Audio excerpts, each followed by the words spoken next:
Hello again, brothers and sisters in Christ. Pastor Mike here. Hopefully everyone is doing well. Hopefully you're enjoying October. Things going well. I don't know if you're able to hear the crickets in my office. Done the best I could, but they might be joining us on this video this beautiful morning. Midweek meditation. Hopefully everybody is doing well, and hopefully you're ready for October. A lot going on in October, a lot to do, and a lot of help is needed. We have Blessing of the Pets this first weekend of October on the 7th. So if you know anyone, if you have any furry, scaly, any of those forms of friends, feathered, that you would like to be blessed, please bring them. As I continue to have a dog, Greta is one of the great blessings in my life. She has been a real a blessing through hard times, and just been, even though she's a pip, she has really been a balm to my heart in many ways. And that's one of God's gifts to us. The critters that God gives us are blessings. When he made them in the beginning, he did so with wisdom and grace and compassion, and continues to ground all of his creation in that today. I tell you what, I love dogs. I'll be honest. You haven't picked that up by now. You're not paying attention. Soon after that as well, we have our wonderful, wonderful pig roast. Invite friends. Invite people. It's going to be great. It's going to have great stuff for auction, great stuff for the raffle. It's shaping up to be a great night. Be there or be square. Tell your friends. Have them come. It is really worth doing. Then the 21st is Trunk or Treat. A lot going on there, 2 to 5. It is a wonderful, wonderful opportunity to be in the community, to be present in that, and really, really help and shape folks in those moments. Just a lot going on. But even as we do that, we are beginning to start wrapping up the church year. November ends with Christ the King Sunday. And then we move into Advent again, a new year, year B, a lot of stuff going on. We begin that wonderful march to Christmas. But in these texts, especially in Matthew, we have gotten a lot of this teaching from his triumphal entry to his crucifixion. I try to allude to that, and maybe I don't do a good job of that on sermons on Sunday morning. But if my memory serves, it is the beginning of the 21st chapter of Matthew that has the entry into Jerusalem. I mean, they draw into Jerusalem, they take the ass that is sent, and they ride in a great multitude, spread their garments on the way. I mean, that's the beginning. That's Palm Sunday, which is important to be mindful of, because he has entered in Jerusalem knowing what is going on, and his teachings here are very much for what the church needs to do, to be, and to look like after his death and resurrection. So you get these fascinating lessons.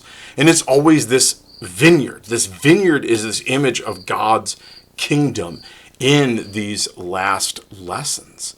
And you even get today a very hard and obvious ones at the Pharisees, where we get the story of the vineyard of the workers are sent and they're beaten and killed, and finally, I will send my son, and they will have to have respect for him. This is a final image of God's understanding, and through Christ, of what has to take place.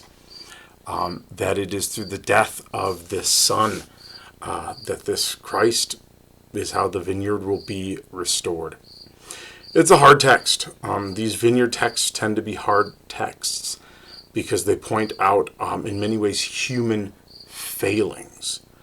And I don't know, I am not really in the mood for preaching on human failings, just because when I look at the news, in many ways, it's all around us.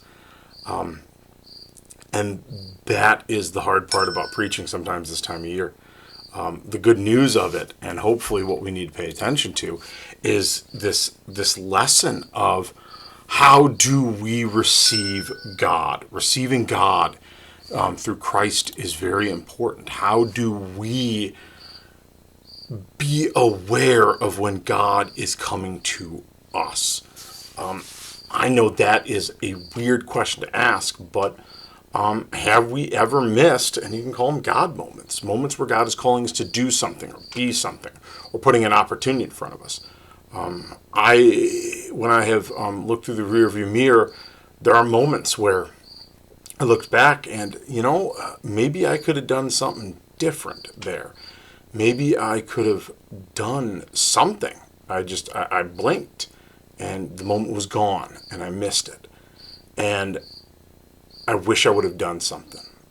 And the lesson here can, be a time of, oh, you got to pay attention, it's going to be bad. But I don't think that's the goal out of this. I think we can have a definite understanding that we are called to try to see and look past our own issues or struggles of what God is doing, both as individuals and as congregations. Sometimes we get so caught up, like the men in the vineyard, of it's got to be this, I got to have this.